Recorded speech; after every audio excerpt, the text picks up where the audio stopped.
خوابید.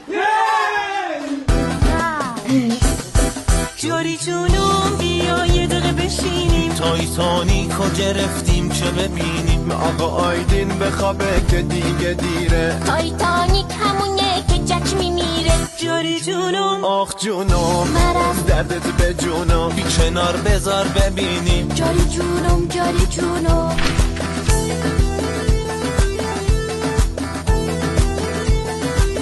خاک عالم ببین چه بی حیان خارجی ها، بی کنار مامان ببینم اینجا هست داره چیا. گر خر نگاه نکن، چشمای آیدینو بگیر، بزنیم جلو نمیره اینجا هاش میکنه گیر. جمعمون جمع همه خونه همینیم، تایتانیک آوردیم که ببینیم، جلو خونه باده این چیزا رو نبینیم. تایتانیک اینجا یه فیلمو ببینید خیلی مهمه. حالا که تا اینجا اومدی پیجمو فالو کن، بقیه پستامم ببین.